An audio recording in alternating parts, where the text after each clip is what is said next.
नमस्कार दोस्तों, स्वागत है आप सभी का मेरे YouTube चैनल आपकी सखी पर।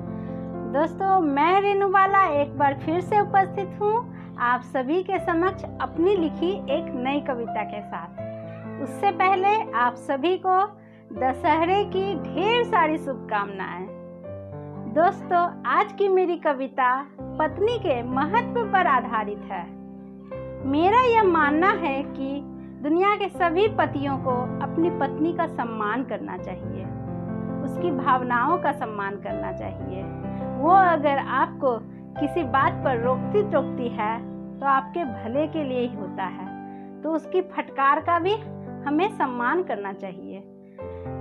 हम रावण को ही ले लेते हैं, वो कितना बड़ा विद्वान था, लेकिन अगर उसने अपनी पत्नी मंदोदरी की बात सुनी होती और श्री राम जी को सीता माता लौटा दी होती तो उसका विनाश रुक सकता था, उसकी मौत नहीं होती, उसका समूल विनाश नहीं होता। इसलिए दुनिया के सभी पतियों को अपनी पत्नी का सम्मान करना चाहिए, उसकी फटकार का सम्मान करना चाहिए। और आज की मेरी कविता इसी पर लिखी हुई है।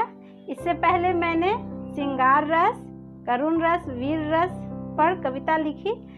यह मेरी पहली हास्य रस पर कविता लिखी हुई है। और देश के सभी जो शादीशुदा नौजवान हैं और जो शादीशुदा नहीं है, उनके लिए भी यह कविता है। और मैं आशा करती हूँ कि आप सभी मेरी इस कविता का आनंद लेंगे और पसंद करेंगे। तो पेश करती हूँ पत्नी की फटकार का महत्व। पत्नी की फटकार से होता है कल्याण, पत्नी की फटकार से होता है कल्याण, पत्नी की फटकार से होता है कल्याण। जो कवारे रह गए क्या समझे वो ये ज्ञान, जो कवारे रह गए क्या समझे वो ये ज्ञान। बात मेरी सुन लो भाई, घर में ले आओ लुगाई, बात मेरी सुन लो भाई, घर में ले आओ लुगाई।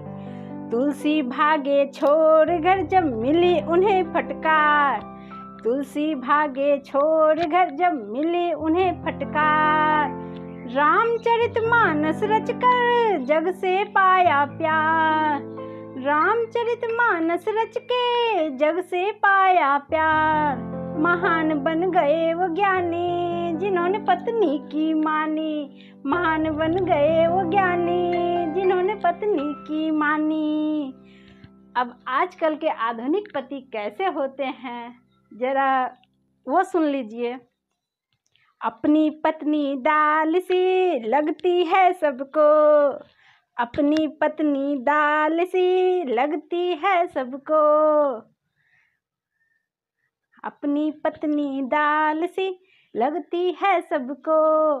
मुर्गी दिखती और की पत्नी है सबको, मुर्गी दिखती और की पत्नी है सबको। पति तो होते ऐसे कि बिन पेंदी के लोटे, पति तो होते ऐसे कि बिन पेंदी के लोटे। पत्नी पीड़ित कहते रहते खुद को वो दिन रात, पत्नी पीड़ित कहते रहते खुद को वो दिन रात। मोबाइल पे चैटिंग करके करते युवतियों से बात, मोबाइल पे चैटिंग करके करते युवतियों से बात। उनकी तारीफें करते पत्नी से थोड़ा डर के, उनकी तारीफें करते पत्नी से थोड़ा डर के। अब जो कवारे रह गए हैं, जो नौजवान शादीशुदा नहीं हैं, उनके लिए मैं पंक्तियाँ निवेदित करती हूँ, सुनिएगा। की नहीं शादी जिसने, की नहीं शादी जिसने सुनी नहीं फटकार, की नहीं शादी जिसने सुनी नहीं फटकार, की नहीं शादी जिसने सुनी नहीं फटकार। मिली सफलता उन्हें नहीं हुआ उनका बंटा धार, मिली सफलता उन्हें नहीं हुआ उनका बंटा था कि वो रह गए कवारे फिरे हुए मारे मारे, कि वे रह गए कवारे फिरे हुए मारे मारे। मीठा लड्डू शादी का जो खाए पछताए, मीठा लड्डू शादी का जो खाए पछताए, जो न खाए ये लड्डू वो जीवन भर ललचाए, जो न खाए ये लड्डू वो जीवन भर ललचाए। बात ये सखी की सुन लो और बंधु शादी कर लो, बात ये सखी की सुन लो और बंधु शादी कर लो। धन्यवाद, आप सभी का बहुत बहुत आभार।